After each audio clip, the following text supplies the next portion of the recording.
Everyone's saying the AI supercycle is peaking. You've probably heard it, right? That the easy money's gone? Well, my scanners just lit up with a signal from Asia, a 6.4 trillion won shockwave. That suggests the real move is just getting started. So, is the AI supercycle over? That's the billion-dollar question that's splitting the market in two. You've got hedge funds taking profits, analysts calling the top.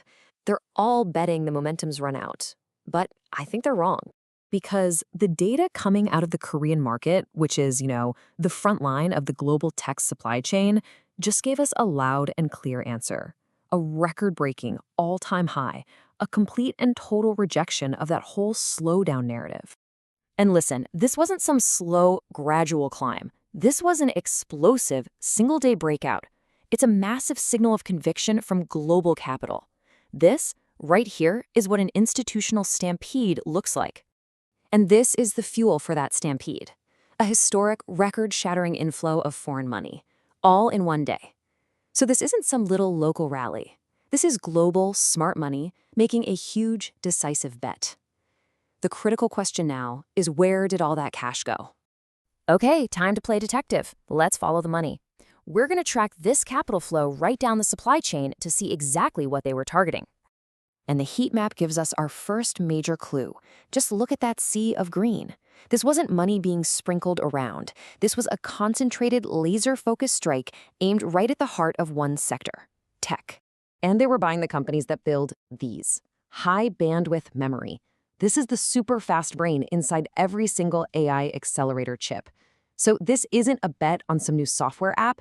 It's a hard bet on the physical hardware that powers this entire AI revolution. And this is so important. It confirms this isn't just about numbers on a screen. The physical supply chain is humming. We're talking full order books, chips being made, packed in containers, and shipped out. What we saw in the stock market was just the financial world finally validating what's happening on the factory floors. So let's name names. Foreign capital absolutely poured into Samsung. Not just because it's Samsung, but because they're signaling future shortages for the next generation of AI memory, which completely contradicts that AI is peaking story. Then they hit SK Hynix, another memory giant riding high on earnings optimism. And here's the curveball. They also went after Celltrion, a biotech company, because a huge risk around its US expansion was just taken off the table. The signal couldn't be clearer. It is risk on for Korean tech and bio. Now, what's really fascinating here is the speed of this move. I mean, 6.4 trillion won doesn't just appear out of thin air. Something had to light the fuse. So what was the trigger? It's a phenomenon called benchmark FOMO. And no, this isn't your average retail fear of missing out.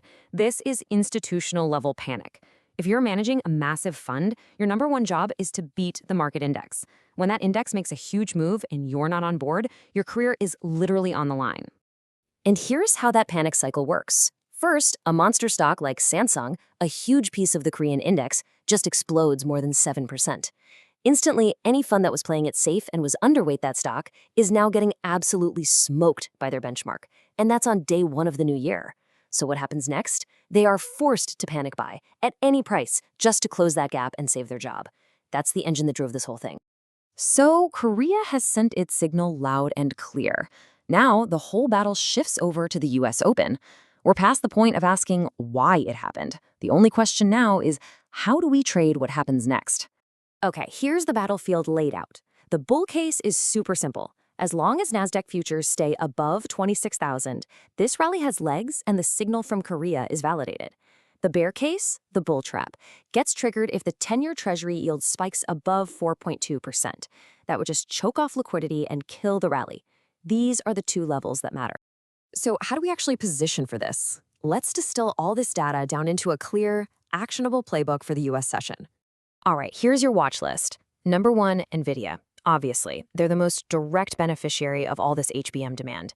Number 2, Applied Materials. They make the equipment to build the chips, so they're a great confirmation signal. And number 3, we're watching the healthcare ETF, XLV, to see if that positive vibe from Celltrion spills over into the US biotech space. And this is your line in the sand, 25,200 on the NASDAQ. That is the critical support level. If the bears manage to breach this line, the entire bull case that started in Korea is off the table, and we immediately shift to a defensive game. Target acquired. See you at the open.